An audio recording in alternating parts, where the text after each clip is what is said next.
The First Strawberries, a Cherokee story. It's retold by Joseph Bruchac, and the pictures are by Anna Vojtech. Good old library, great place to get books. There's the title page and the dedication page. It's for my Cherokee friends and teachers. Watto, JB, the author says. And then Anna dedicated it to Roland. She is our illustrator. So long ago, when the world was new, the Creator made a man and a woman. The two of them were made at the same time so that neither would be lonesome. They married, and for a long time, they lived together and were happy.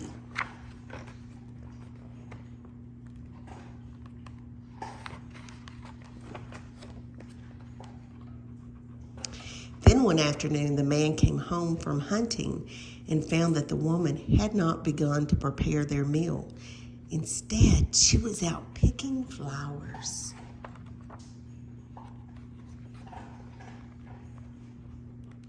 The man grew angry. "I am hungry," he said in a cold voice. "Do you expect me to eat flowers?" Now the wife too became angry. She had picked those flowers to share their beauty with her husband. "Your words hurt me," she said. "I will live with you no longer."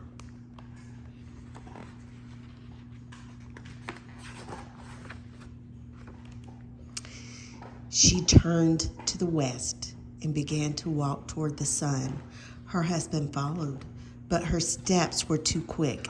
He could not catch her. He called her name, but she could not hear him. He went as fast as he could go, but his wife was much faster. Look how far she is. It's because she's mad.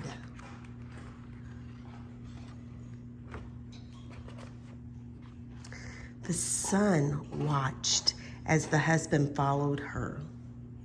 The son saw how sorry the man was and took pity on him. "Are you still angry with your wife?" asked the son. "No," said the man. "I was foolish to speak angry words, but I cannot catch her to tell her I am sorry." "Then I will help you," said the son. The sun shone its light down on the earth in front of the woman. Where its light shone, raspberries grew up. The berries were ripe and looked good to eat, but the woman paid no attention to them and continued walking. The sun tried again. It shone down, and blueberries grew. They glistened brightly in the sunlight, but the woman paid no attention to them. She only walked on toward the west, leaving her husband further behind. Now the sun tried a third time. Where its beams touched the earth, blackberries grew up.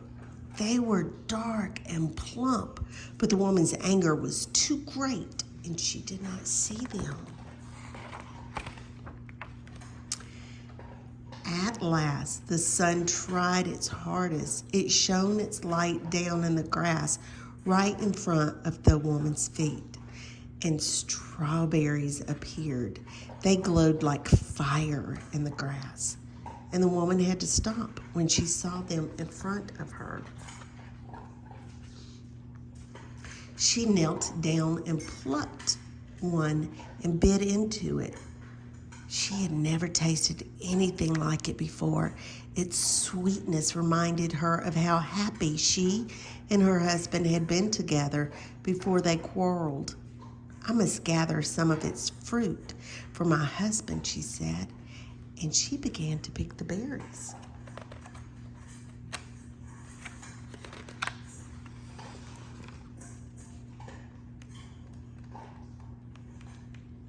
She was still picking them when the man caught up to her.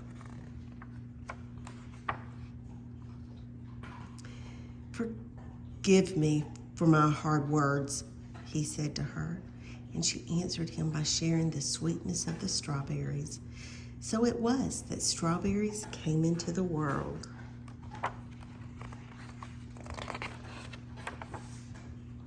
To this day, when the Cherokee people eat strawberries, they are reminded to always be kind to each other, to remember that friendship and respect are as sweet as the taste of ripe red berries. That little mouse enjoying strawberries. The end.